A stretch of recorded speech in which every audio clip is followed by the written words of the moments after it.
Farei circuncidar a carne de vosso prepúcio, e este será o sinal da aliança entre mim e vós.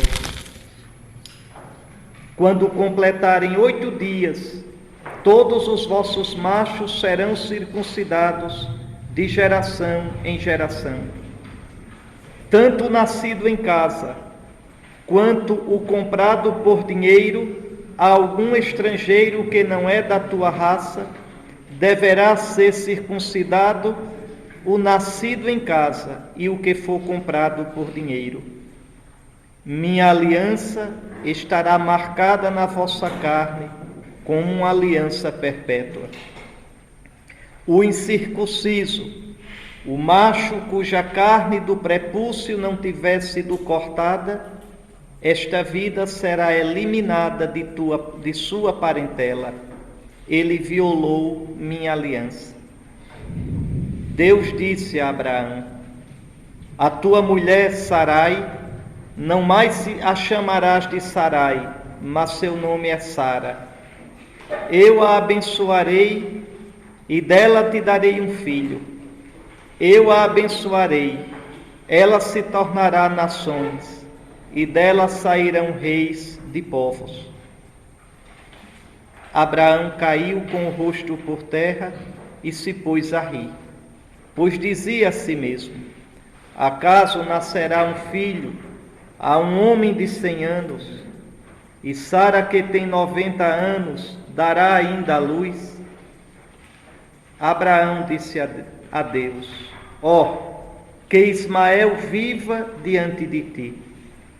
Mas Deus respondeu: não, mas tua mulher Sara te dará um filho. Tu o chamarás Isaque. Estabelecerei minha aliança com ele como uma aliança perpétua com sua descendência depois dele.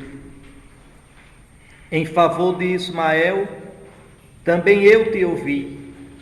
Eu o abençoo, o tornarei fecundo, o farei crescer extremamente. Gerará 12 príncipes e dele farei uma grande nação. Mas minha aliança eu a estabelecerei com Isaque, que Sara dará à luz no próximo ano, nesta estação. Quando terminou de falar, Deus retirou-se de junto de Abraão. Coloquei aqui uma frase, uns dizeres. Sim, é de fato o amado quem te visita. Ele, contudo, chega invisível, velado, incompreensível. Vem para tocar-te, não para ser visto. Para anunciar-te sua presença, não para ser compreendido. Quer dizer, Deus se aproxima, nos toca, mas nunca se deixa dominar por nós. Nunca se deixa capturar.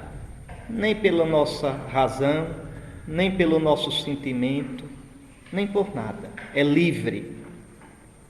Vem para que sintas o gosto dele, não para revelar-se em sua totalidade. Para conquistar teu afeto, não para satisfazer teu desejo. Para dar as primícias do seu amor, não para comunicá-lo em sua plenitude. Vê nisso a garantia mais segura da tua aliança futura, que estás predestinado a vê-lo e possuí-lo eternamente, porque ele já se dá a ti para que o proves, com aquela doçura que conheces. Portanto, nos tempos de sua ausência, tu te consolarás, e durante suas visitas irás restaurar tua coragem. Esse é um belo resumo do nosso caminho. A gente lida com Deus, a gente é profissional de um Deus que nunca se dá totalmente a gente. É sempre maior, sempre maior. Isso a gente experimenta não só na vida pessoal, mas no nosso ministério.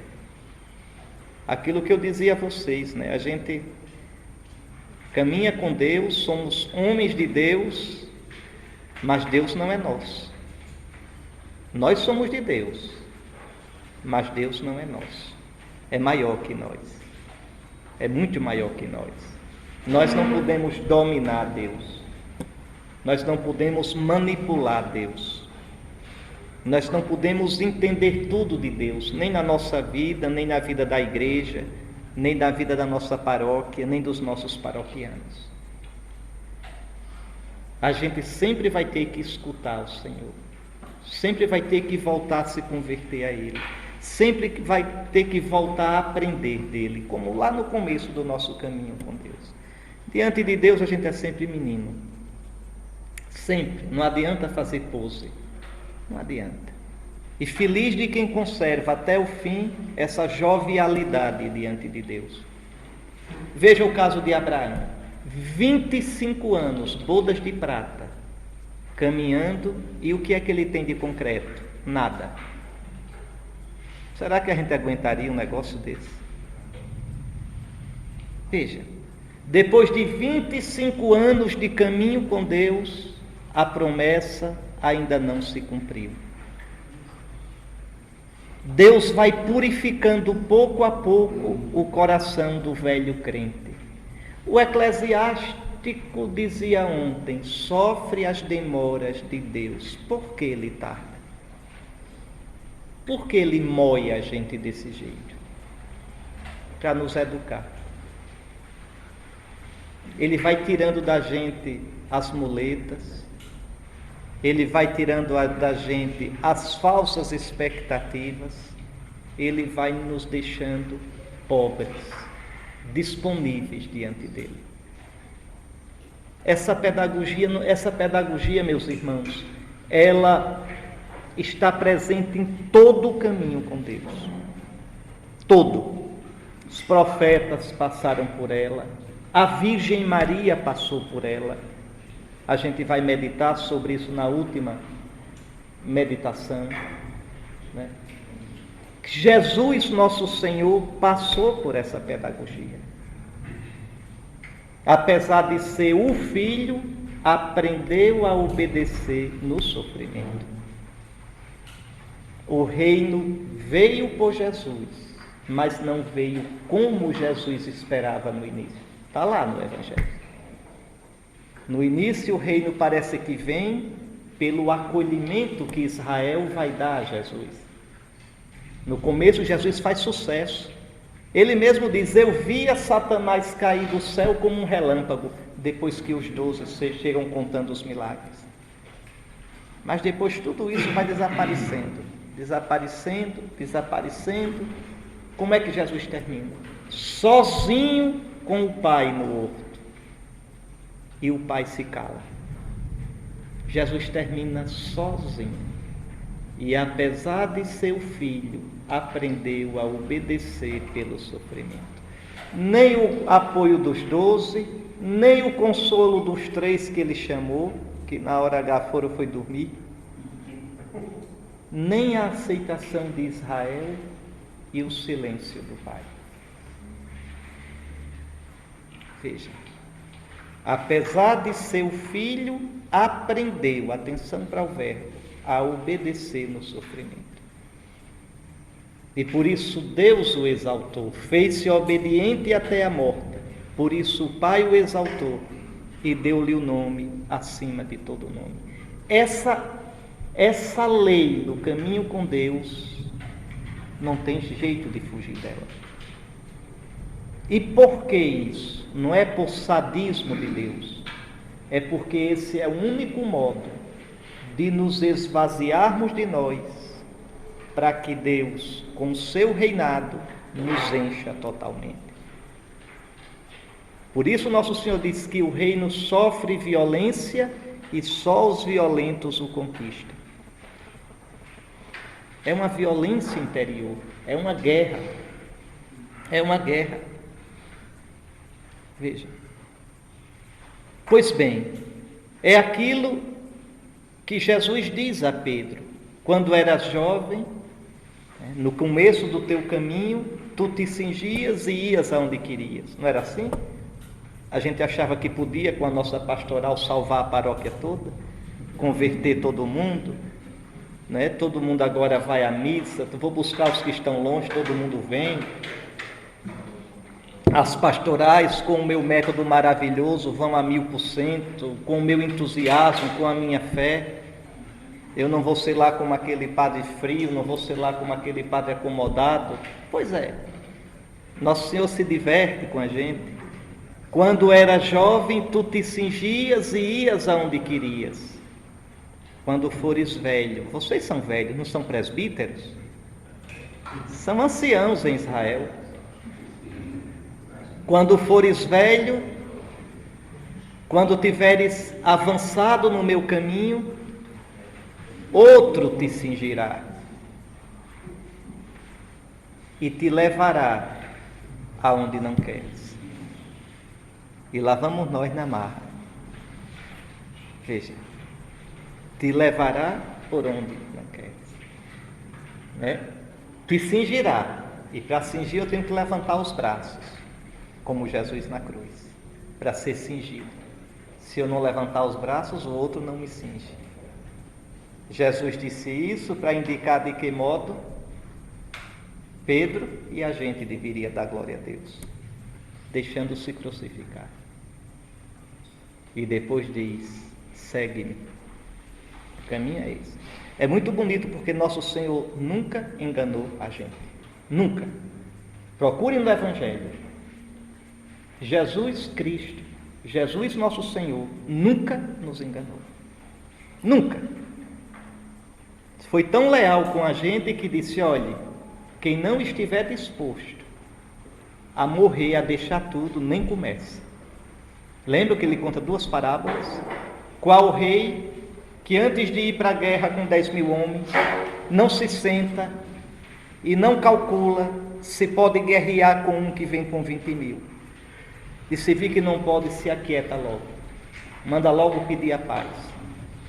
E qual homem que vai construir uma torre não senta primeiro e não calcula, para ver se tem as condições, se não nem começa, para que depois não diga: olha o maluco que começou e não terminou. Assim também, qualquer um de vós,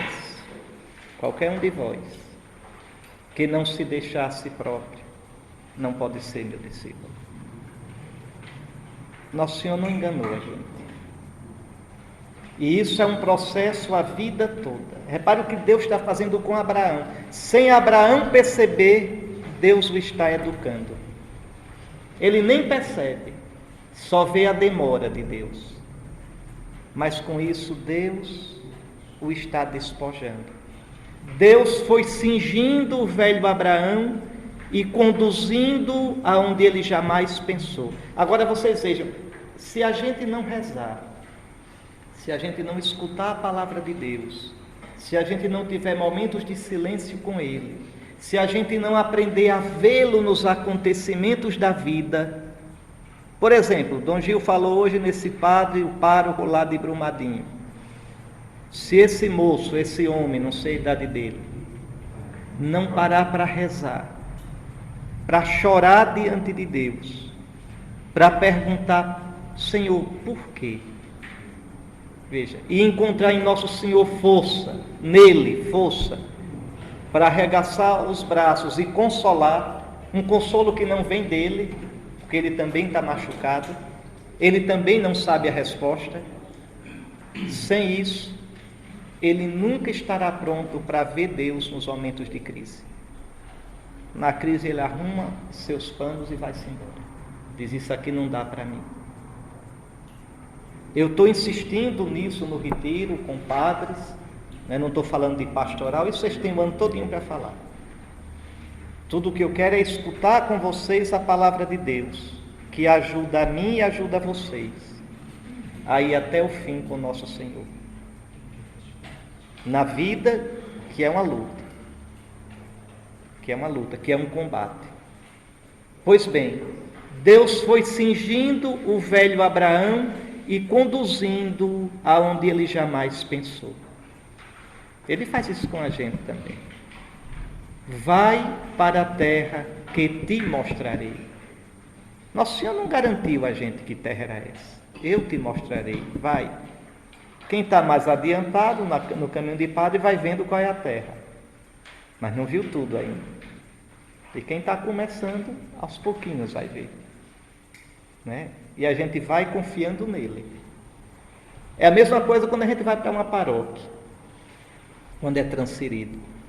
Vocês quando se tiverem algum desgosto porque o bispo transferiu, não se incomodem não, porque pior é transferência de bispo, viu? A de vocês é dentro da diocese. Vocês já conhecem mais ou menos as paróquias todas. E a gente? E a gente? Pelo menos para quem tem juízo.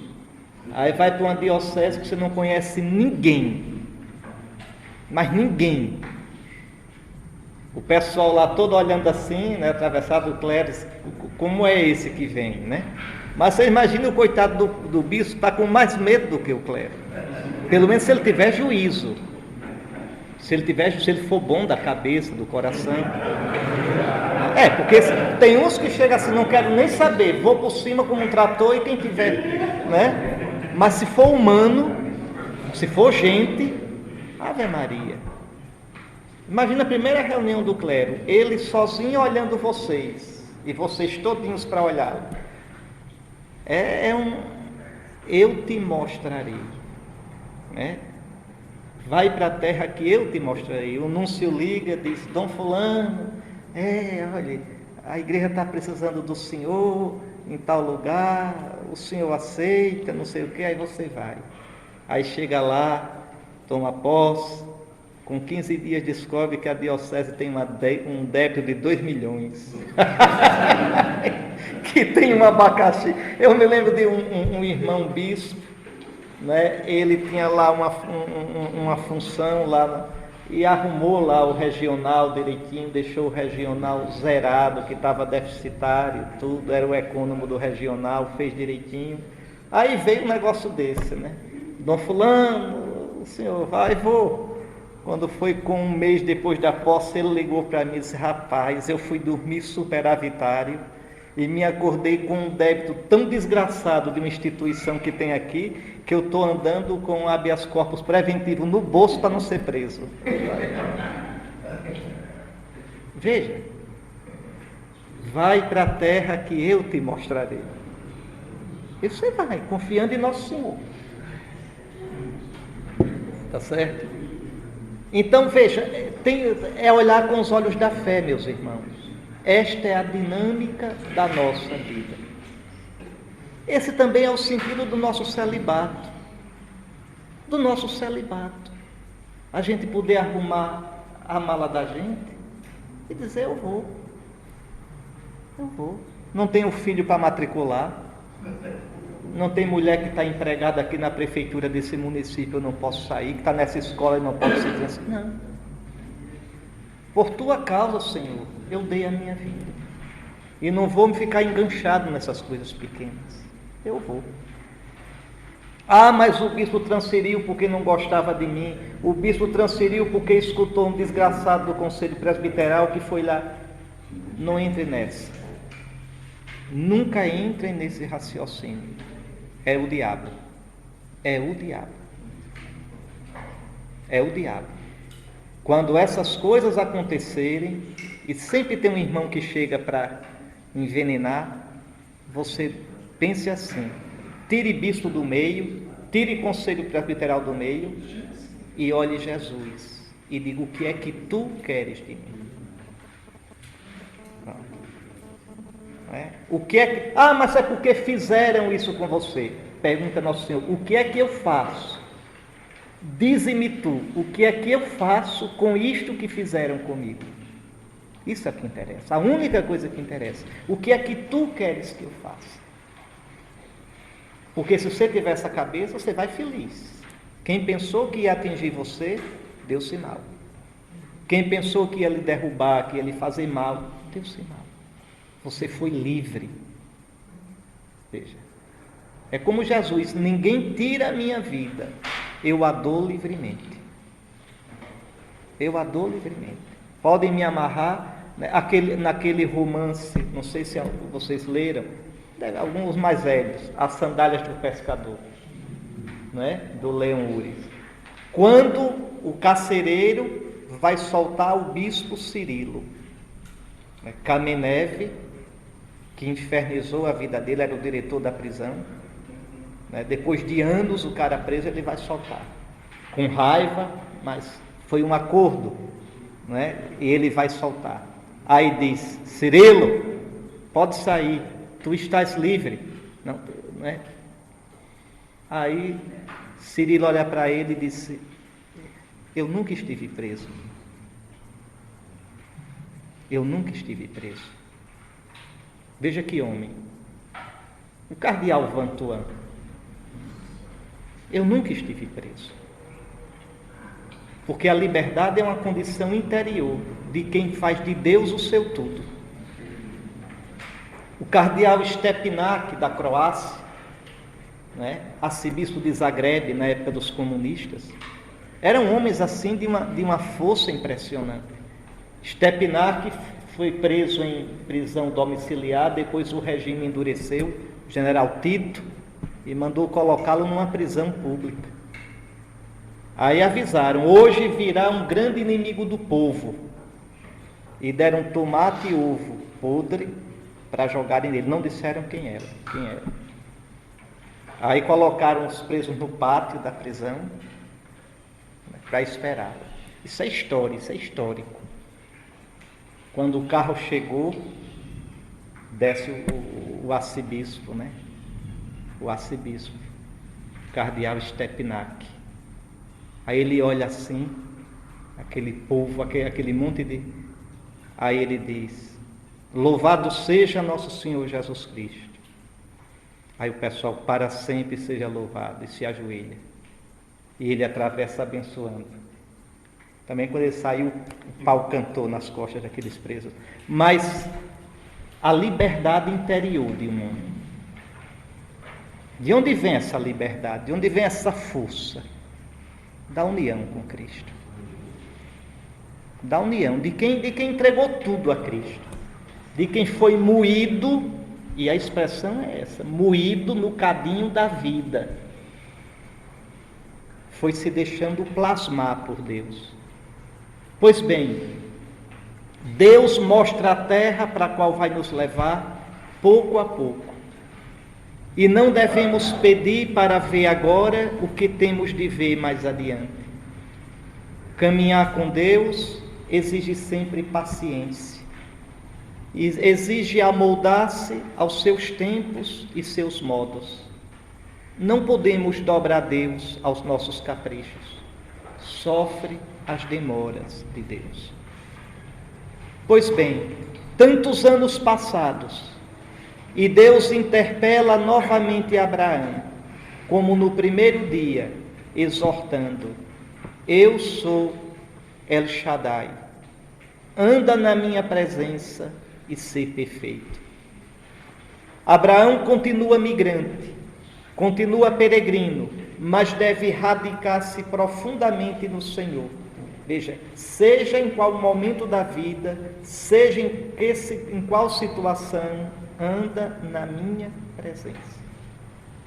Nunca fujas de mim, nunca te escondas de mim. Caminhar na presença de Deus significa viver aberto para Ele, em disponibilidade e diálogo. Significa deixar-se corajosamente interpelar pelo Senhor.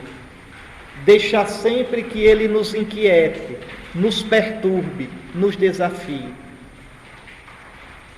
Porque há sempre o risco de discretamente deixar o Senhor de lado, não mais ouvi-lo, não mais levar realmente a sério a sua palavra e os seus apelos. Afinal, às vezes, os apelos de Deus parecem tão irreais, um sonho, uma ideia abstrata e sem consistência. Andar na presença de Deus é a gente não reservar um cantinho lá do nosso coração para se esconder dele, para viver de modo, uma vida dupla, escondida de Deus. Não. Nós estamos sempre na presença de Deus. A gente só pode se mascarar diante da gente, diante de Deus não. Ainda que eu desça nos abismos da minha miséria, tu lá estás. Não é só se eu subir ao céu eu te encontro. Se eu descer ao abismo, eu te encontro também. Não tem jeito, ele está lá. Nenhum de nós pode descer mais baixo do que Deus. Cristo desceu aos infernos, desceu ao mais baixo. Então, onde você cair, não tem jeito, você topa com o rosto de Cristo, que olha você, que olha você. Até para você não cair sozinho, ele caiu também. Para quando você meter a cara no chão, que olhar de lado, encontrar a cara dele também no chão. Por você. Por você. Não tem como fugir dele. Não tem. O Senhor, renovando a promessa, reaviva no coração de Abraão seu empenho. Eu instituo minha aliança entre mim e te multiplicarei extremamente. E Abraão caiu com o rosto por terra. Coitado de Abraão, né? Acolhe mais uma vez a palavra do Senhor que vem. Ele sempre leva o Senhor a sério. Ele sempre disponível. A isso, a essa permanência amorosa na disponibilidade para o outro, chamamos fidelidade. Abraão foi fiel. E nós? Nesta peregrinação de Abraão diante do seu Deus, uma coisa chama a atenção. Por que a promessa é tantas vezes repetida e a aliança é selada novamente? Veja, a gente viu pela manhã Deus fazendo aliança com Abraão, agora novamente. Aqui uma observação, se você pergunta a um biblista, ele pode dar uma primeira explicação, a mais superficial. É que isso aqui é uma composição literária, você tem a renovação da aliança segundo a tradição tal, não é? Sacerdotal, o eloísta, essa aqui a tradição já vista, mas isso é a casca. É a casca. A pergunta verdadeira é outra. Por que Deus colocou aqui, nesses textos santos, as duas narrativas? Está aqui, a palavra de Deus é aqui. A palavra de Deus não é a formação diacrônica no correr dos tempos do texto. A palavra de Deus é o texto recebido, esse texto. Então a gente viu pela manhã uma narrativa da aliança e agora à tarde Deus renovando a aliança. E aí eu pergunto tranquilamente, por que a promessa é tantas vezes repetida? Também na nossa vida. Por que a aliança é selada novamente? Porque se Deus é fiel, o coração humano precisa sempre ser animado, revigorado, para não cair no esquecimento e na trivialidade. Nós, por vivermos no tempo e no espaço, somos sempre assaltados pela inconstância, o desânimo e o esquecimento. Precisamos sempre voltar às origens, reencontrar nossos ideais, retomar nossas decisões e propósitos. O livro das Lamentações diz tão bonito: eu me lembro, sempre me lembro, transito dentro de mim. Eis o que recordarei ao meu coração e por que o espero. Os favores do Senhor não terminaram, suas compaixões não se esgotaram. Elas se renovam todas as manhãs, grande é a sua fidelidade. Eu digo, minha porção é o Senhor, eis porque nele espero. Então veja, eu me lembro, sempre me lembro, sempre recordo. É essencial para nós recordar, abrir concretamente nos momentos da vida, momentos de reencontro com o Senhor, nos quais possamos reescutá-lo, renovar com ele nossa aliança, sentir seus afagos e promessas de amor e fidelidade. Sem isso, morremos asfixiados pela atmosfera mortal de uma vida sem um sentido mais profundo e sem rumo. Jesus nos adverte: cuidado, para que os vossos corações não fiquem pesados pela devassidão, pela embriaguez, pelas preocupações da vida. Pode ser preocupação pastoral, me bota a perder do mesmo jeito. Me bota a perder. É preciso, no nosso dia a dia, no nosso caminho, encontrar tempos para estar com o Senhor, para ouvir o Senhor. A gente se disciplinar para isso, para o silêncio. Seria tão bom se a gente, uma coisa bem prática na nossa vida de padre, se a gente de manhã cedo, quando se levantasse, não ligasse logo a televisão, não ligasse logo um rádio, não acessasse logo o WhatsApp, seja lá o que for. Mas não, até o café deixa eu sossegar, deixa eu ficar só, comigo mesmo diante de Deus. Então fazer sua higiene matinal sossegado, em silêncio, consigo mesmo diante de Deus. Fazer sua oração, tomar seu café, depois, mas ali com o Senhor, descansar no Senhor. Se sentir um pouco, estar com você diante de Deus.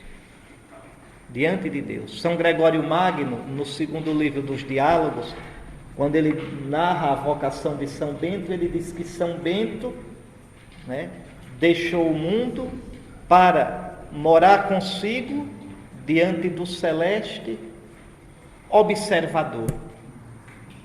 Então, ter momentos nos quais eu esteja comigo diante de Deus. Me sentir na presença dele, que ele me vê, que ele povoa a minha vida. Porque senão a gente fica feito abelha, corre para lá, corre para cá, aí chega na casa da Dona Maria para almoçar, à noite vai na casa daquela outra família e ri, e brinca, é o meu ministério, muito bem. Você faz isso por amor a Deus, mas faz também porque Ele faz bem, porque você gosta, e se você não tem momentos com Deus, isso vai ficando somente uma coisa terra a terra, no nível humano. Mas isso não é ser pastor. Sinto muito. São Paulo, São Pedro, a grandeza deles não era comer nas casas. Podem comer, é ótimo. Inclusive economiza. Mas não era essa a questão. Eles levavam Cristo. Eles eram embriagados por Cristo. Eles eram homens de Deus. Somos embaixadores de Deus. E de onde nascia isso? Do contato com Deus. Eram homens que rezavam. Veja São Paulo na prisão de Filipos, tarde da noite, e cantando hinos a Deus. Vejam São Paulo antes de começar a pregar. Um retiro nas imediações de Damasco, que ele chamava de Arábia. Mas veja,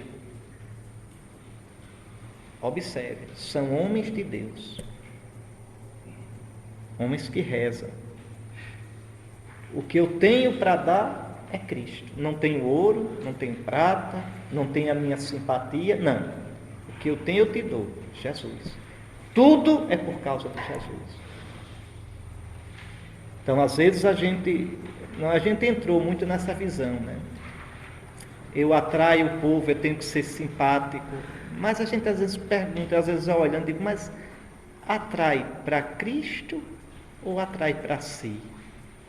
É ser simpático para levar para Cristo ou simplesmente reunir? Porque se é para reunir o povo, mas reunir para quê? Para quê? Porque a igreja existe para levar para Cristo, para dar Cristo na palavra, nos sacramentos, que cria uma comunidade fraterna, no amor de Cristo e na vida divina que o Cristo nos dá nos sacramentos, que é a força do Espírito Santo, essa vida divina. Isso é a igreja. Isso é a igreja. Porque se é reunir para reunir, os comunistas italianos também reuniam. No século passado era o maior sucesso na Emília-Romagna, as casas do povo, os comunistas todo fim de semana, exatamente para concorrer com a igreja. Veja Dom Camilo, quem assistiu Dom Camilo. Os comunistas reuniam o povo. Era a maior festa, festa de aniversário, entende? Festas da luta dos sindicatos, reunia. Mas a igreja não é isso, sinto muito. Então, a gente tem esse cuidado de se perguntar: o que é que eu quero dar? Não é? Eu mesmo, a mim mesmo, ou a Cristo através de mim? Então, o cuidado para ter o espaço para Cristo na minha vida. Nenhum de nós pode ser tão tolo e tão presunçoso que pense poder permanecer fiel sem momentos claros, fiéis e específicos de encontro com o Senhor. É aí, na intimidade, na solidão com o Senhor, no segredo do nosso coração, que o experimentamos. E a aliança renovada e a promessa pode fazer-se sempre nova. Karl Rahner não hesitava em afirmar, e com muito acerto, e nisso aqui Karl Rahner está certo: muitos entraram no reino sem os sacramentos. A misericórdia de Cristo supre, mas ninguém entrou sem a oração. E a oração aqui significa: ninguém entrou no reino de Deus sem ter uma abertura profunda para o infinito. Sem essa abertura, Deus não nos invade. A gente não entra no reino se o reino não entrar na gente. Sem entretermos o amor, sem reavivá-lo de modo pessoal, simples, carinhoso, é impossível permanecer existencialmente diante do Senhor, andar na presença dEle. A oração vai fazendo com que Deus seja realmente o centro da nossa existência. A oração vai sabiamente nos descentrando. Eu vou deixando que Deus seja o centro da minha vida, não eu. Não eu. Eu tenho um seminarista, é um rapaz muito bom, tem muito talento. Aquele danado lá, o que ele toca, vira ouro. Você bota para ele fazer, ele faz bem feito. Faz com gosto, faz com garra. E eu chamei, no final do ano passado, ele terminou a filosofia e disse: olha, eu estou chamando, você terminou sua filosofia, está com um diploma, eu quero que você pense bem se deve continuar no seminário ou não. Eu não quero tomar essa decisão sozinha. Eu estou com vontade de mandar você para casa. Porque tem coisas que eu mesmo gosto de conversar com meus seminaristas. Pelo seguinte: você é um menino excelente, não tem problemas morais, até onde a gente sabe, mas eu não noto que você tem realmente uma vida com Cristo. Você faz as coisas bem feitas, mas eu não estou convencido de que você faz por Cristo. Você faz porque gosta de fazer. Você seria o secretário que todo empresário queria. Se eu fosse empresário, eu contrataria você, pagaria a preço de ouro, porque você parece uma formiga, uma abelha. Você faz bem feito e faz com gosto, faz de coração. Mas eu não estou convencido que você faz por Cristo. Eu não noto que você ama, tem aquele amor por Cristo, que você se interessa pelas coisas de Cristo. Eu não noto um amor de você pelo rebanho, um coração de pastor, de pai. Eu não noto. Veja, eu tenho medo que você na paróquia, a sua paróquia seja perfeita, só não tem amor. Entende? O padre é 100%, faz tudo que tem para fazer, tudo organizado, a paróquia parece uma casa de boneca. Mas não é um pastor. E quem sair da linha, ai de quem discorda de mim, ai de quem sair do que eu planejei, eu atropelo. Porque aqui quem manda sou eu e tem que ser como eu quero. Eu disse: o que é que você me diz? Veja, você está terminando filosofia. É uma ótima oportunidade, vai arranjar um trabalho, não é? Talvez você tenha querido ser padre porque viu na sua paróquia era o que tinha assim, a pessoa que se destacava. Eu lhe dou uns 15 dias para pensar, depois volte aqui e me diga. Estou lhe dizendo isso porque se na frente eu não perceber e disser não vou ordenar, você sabe que está correndo risco. Você vai ter a teologia, tem a teologia pela frente, e eu não ordenarei se eu não vi isso em você. Aí ele foi, pensou, aí me pediu para conversar, disse, não, Dom, eu quero continuar, eu quero ser padre. Disse, tá bom, então vamos continuar, você está sabendo o que o seu bispo acha, né? E vamos continuar. Conversei com o reitor, disse, olha, eu tive essa conversa com fulano, converso com o diretor espiritual dele, eu vou ter outras conversas com ele, vamos ver. Se não der certo no fim do primeiro ano, ou no máximo no meio do segundo, eu mando para casa. Numa boa, digo, olha, estou observando que não vai dar certo, antes que você perca mais tempo, vá para casa, para ser feliz. Porque essa questão aqui, se eu não paro diante de nosso Senhor, eu não consigo me descentrar. Eu confundo a minha vontade com a de Deus. A paróquia tem que ser como eu quero. E ai de quem discordar. Ai se não for, aqui quem manda sou eu. Eu sou eu e fora de mim não há ninguém. Veja. Não é? Isso é em todos os sentidos, viu? Em tudo. Pode ser na pastoral, em tudo. Não rezou na minha cartilha, não entrou no meu projeto pastoral, não está no meu, mas homem, eu sinto Nosso Senhor, não quero saber do Nosso Senhor, não quero saber desse negócio do Espírito Santo, é o meu projeto de pastoral, não está aqui direitinho, entende? Então, não pode. É a oração que me descentra, a oração nos desidentifica com nossas experiências e problemas, fazendo-nos maduros e livres. Se eu rezo, eu vou entendendo que o que eu faço é importante, mas não sou eu. Ah, meu trabalho é minha vida. Não, seu trabalho não é sua vida. Sua vida é Deus. Minha paróquia é minha vida. Não, tolinho, sua vida é Deus. No dia que você adoecer e não puder mais assumir a sua paróquia, vai acabar a sua vida? Como era pobre a sua vida? Nosso chão é Deus, nossa vida é Deus.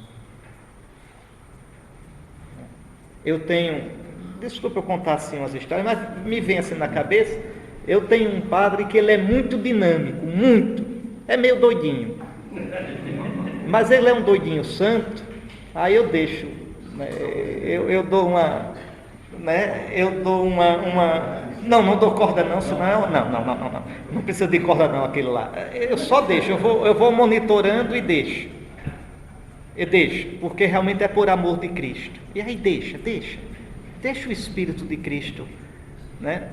Aí, só para vocês terem uma ideia, ele numa comunidade pobre, fez um projeto de igreja que era uma coisa do outro mundo, e mandou pedir dinheiro à Adventist, e a Adventist deu um belo não a ele. Aí ele chegou no domingo e disse, olha, eu recebi a resposta da Adventist, e a resposta foi não. Mas eu não vou ficar triste não, porque graças a Deus a gente tem o dinheiro. Aí todo mundo riu, né?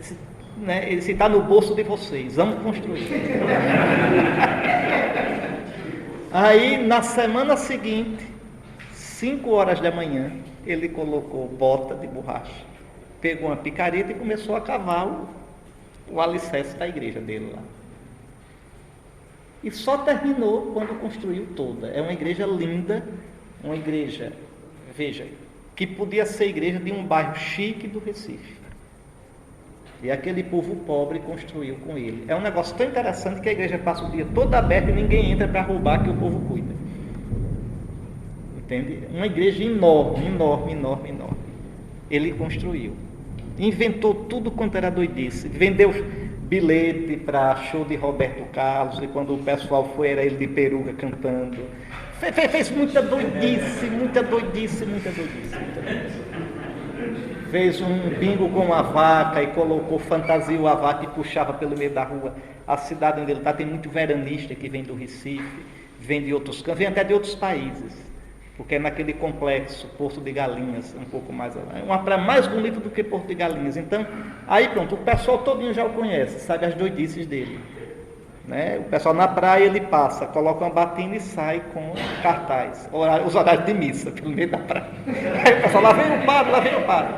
O resultado é que essa igreja, que é uma igreja enorme, na época de veraneio, essa igreja enorme tem 3 missas aos domingos e às 3 o povo fica do lado de fora que não tem lugar para todo mundo. É assim, pelo jeito do padre, né? Não tem muito juízo. Mas aí eu digo a ele, aí ele tem lá uma fundação que ele criou lá, Boa Semente, que aí tem médicos, tem advogados para o povo, né? E ele pergunta, Dom, vai me transferir agora? Eu quero saber para saber aqui. Aí eu digo a ele, não, vá ficando, eu não vou mexer com você agora, mas saiba que na hora que eu precisar eu vou mexer, né?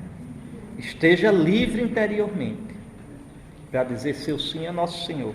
E ele diz uma coisa bonita e não é para fazer bonito não, ele diz do coração. Ele diz, olha Dom, o Senhor não me tirando do altar, o resto, onde tiver o altar, está a minha paróquia. E eu sei que é verdade. Eu sei que ele vai sofrer.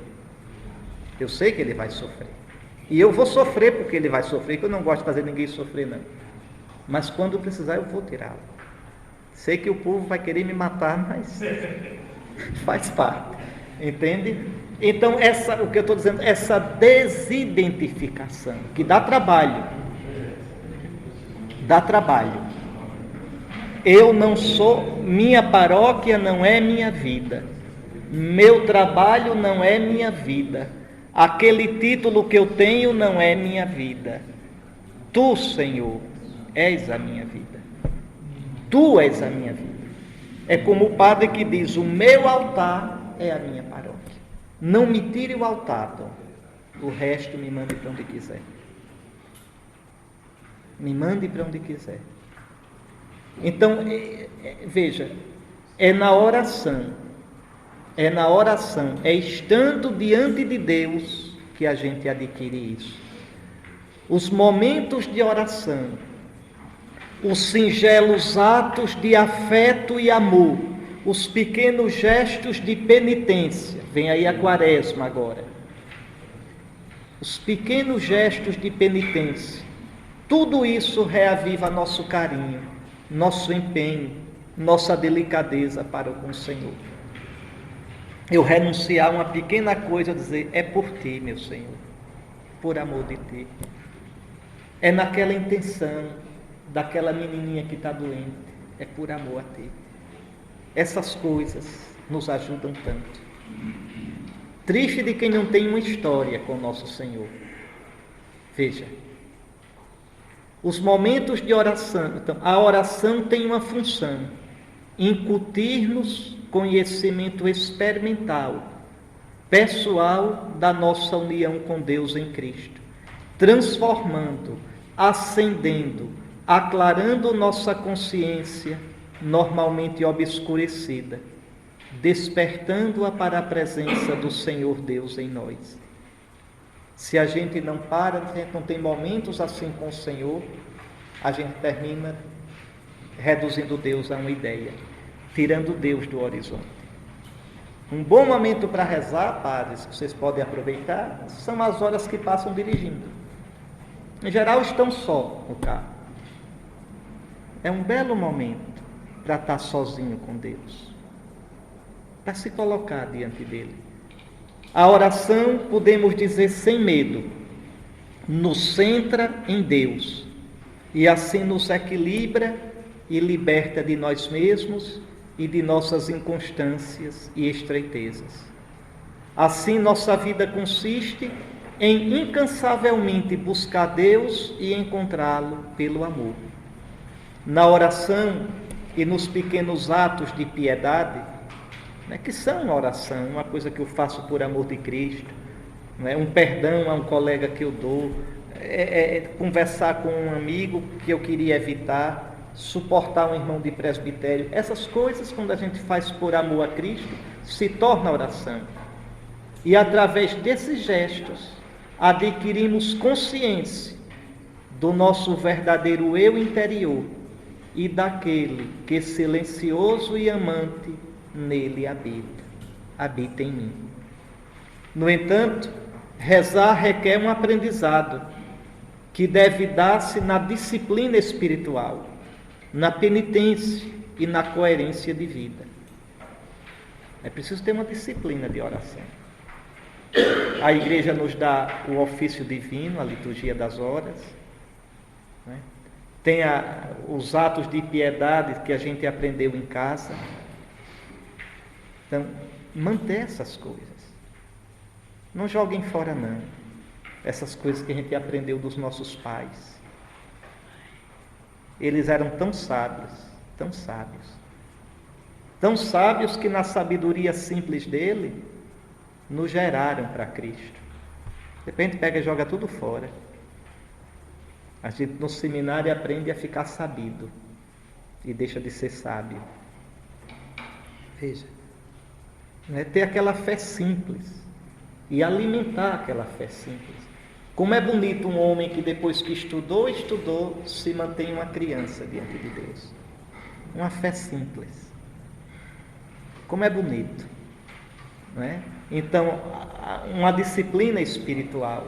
Hora de rezar, rezar, com vontade ou sem vontade.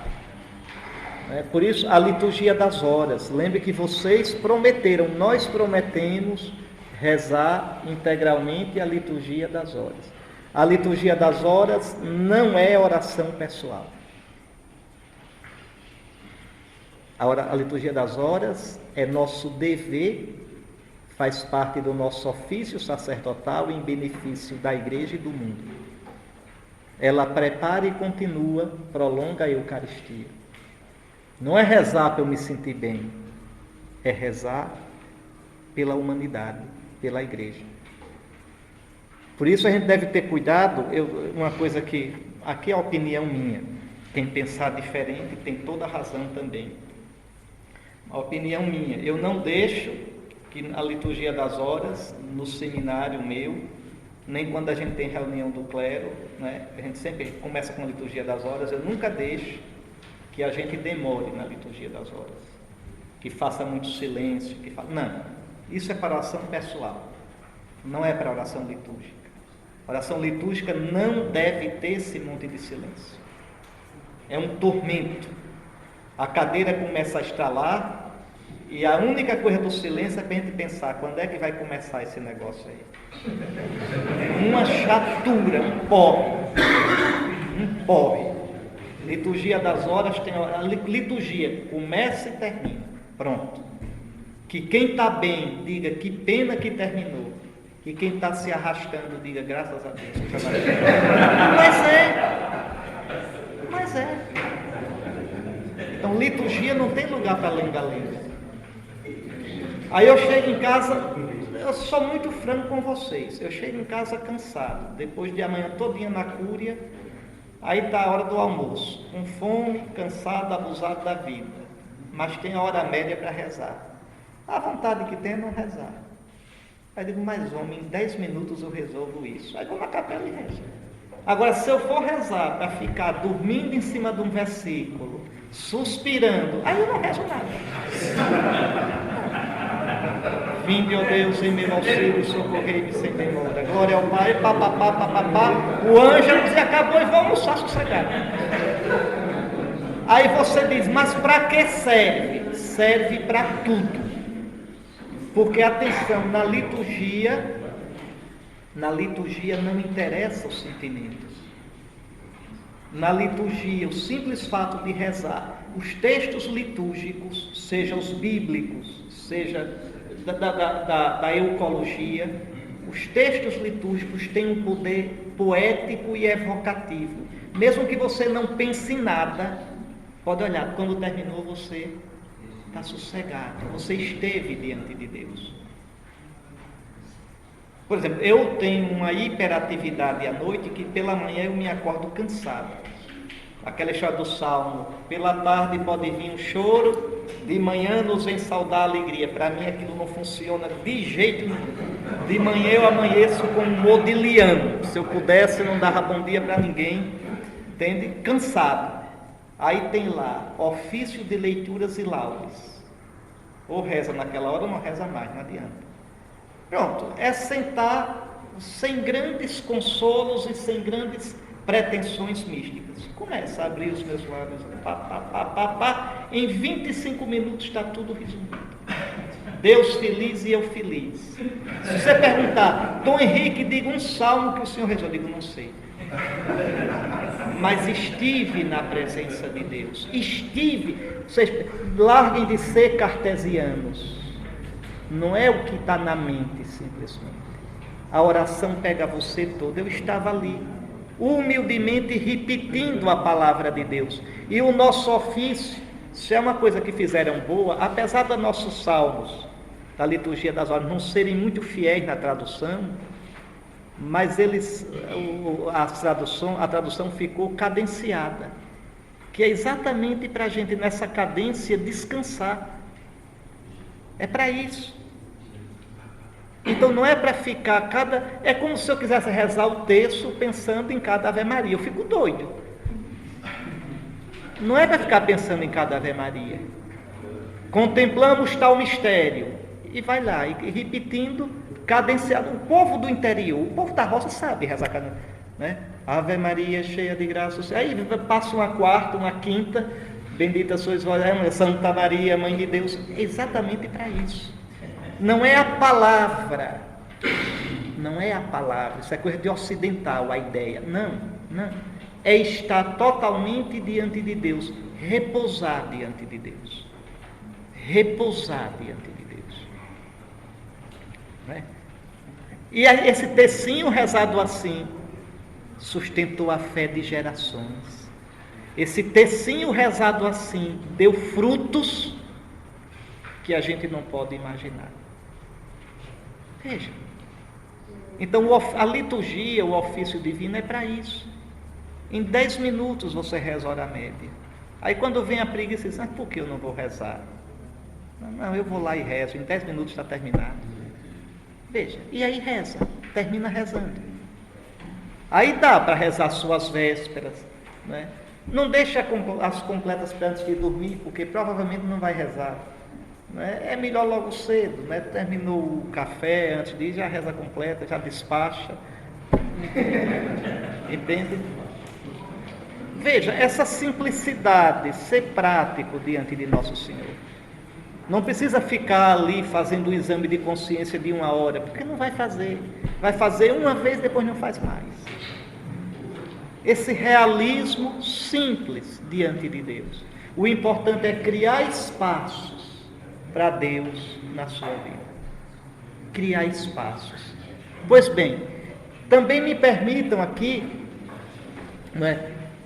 fazer uma distinção entre reflexão, meditação e oração.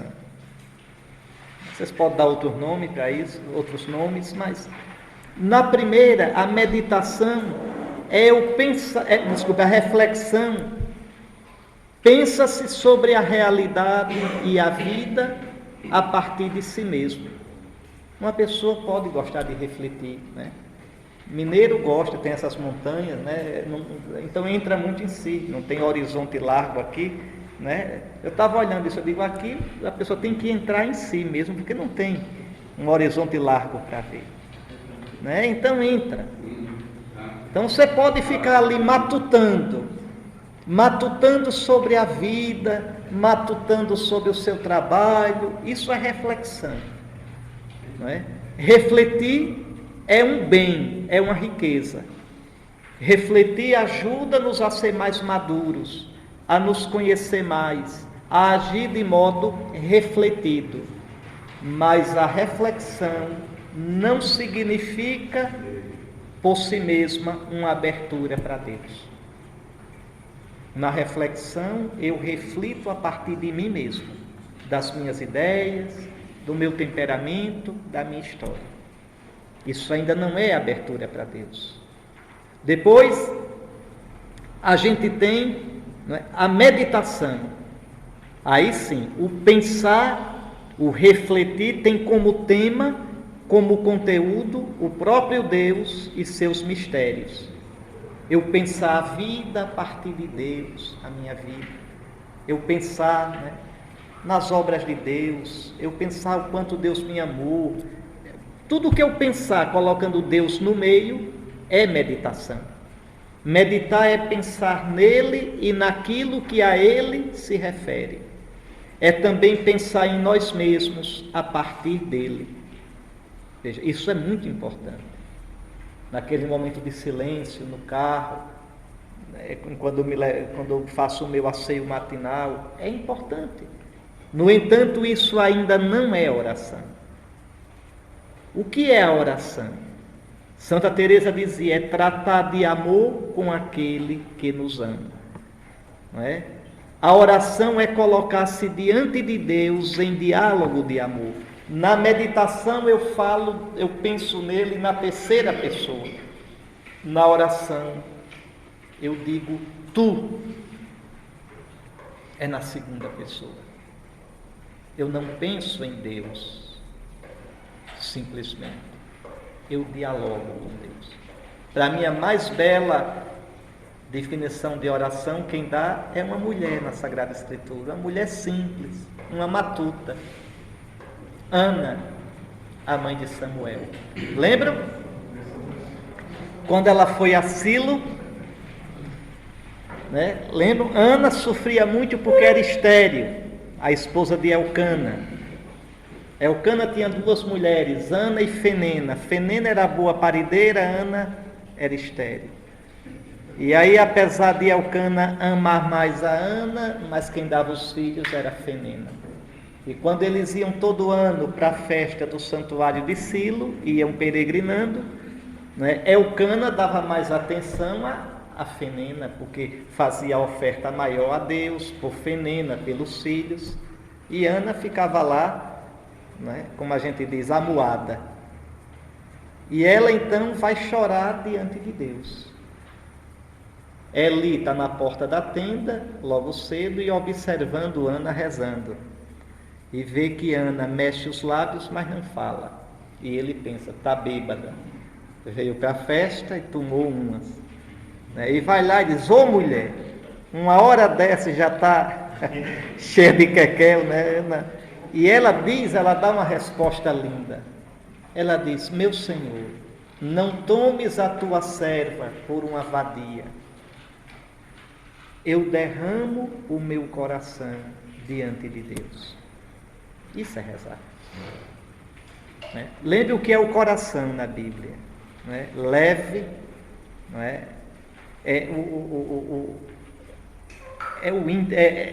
É o centro da pessoa. Eu me derramo diante de Deus. Eu me derramo diante de Deus. É isso, sem máscara. Eu sou isso aqui. Eu estou aqui. Com a minha dor, com a minha alegria, com o meu entusiasmo, com o meu fracasso, com o meu pecado. Então, veja, na oração já não se pensa em Deus, já não se fala dele, pensa-se com ele e com ele se fala. Aqui o homem chega ao máximo da comunhão com Deus nesta vida. E aqui é preciso a gente se perguntar, não é? Como é que está a minha vida de oração? Eu tenho momentos concretos, consagrados ao Senhor, coração a coração? Precisamos nos perguntar pela nossa capacidade de mortificação nas pequenas renúncias. Bom, o fato é que Deus sela a aliança com Abraão. Eis a aliança que eu faço contigo. Serás pai de uma multidão. Serás agora Abraão, não mais Abrão. E Sarai será agora Sara, né? Porque dela eu a abençoarei. E te darei dela um filho. Atenção, é Sara quem vai ter um filho. Não é Agar. Repare, Deus se compromete com as coisas mais impossíveis. Abraão tinha dito que Ismael viva diante de ti. Abraão quer aliviar a barra para Deus. Não, vamos ser mais racional. Eu já tenho esse filho, eu estou satisfeito. Não, Abraão, não foi isso que eu te prometi. É de Sara, a estéril, que tu terás uma descendência. E Deus dá um nome ao menino. Tu chamarás Isaque. O menino agora já está certo, a coisa vai afunilando. Ele vai nascer de Sara e o nome dele é Isaque. Vejam, a descendência das entranhas de Abraão vem de um modo mais inesperado. E Deus como que recria, mudando o nome. Abraão e Sara. Veja, num casal idoso e estéril, o Deus do impossível vê uma multidão. Somente na fé, Abraão pode ver o que Deus vê. E como sinal concreto da aliança com a multidão que não existe, Deus manda circuncidar os machos do clã de Abraão. Diante disso, o que resta? Abraão cai com o rosto por terra e ri. Pode acaso nascer um filho de um homem de 100 anos e Sara com 90 anos dá à luz? O sorriso de Abraão não é de descrença ou sarcasmo, mas de espanto, de estupefação. No entanto, a promessa é real. Apesar de Abraão ainda não ter nada, do nada Deus pode fazer surgir um povo. Do nosso nada, Deus pode fazer surgir uma realidade nova. Abraão não duvida, não é? Propõe a Deus que Ismael seja o herdeiro. Não. É o filho nascido de Sara. Tu chamarás Isaque. Estabelecerei minha aliança com ele como uma aliança perpétua. Que coisa linda. Diante de Deus o menino já tem um nome. E que nome? O que faz rir, o que provoca o riso, o que faz escancarar a boca de alegria. Riso de Deus para Abraão, riso cansado do velho Abraão pelo sonho feito realidade. Mas a novidade não termina por aqui.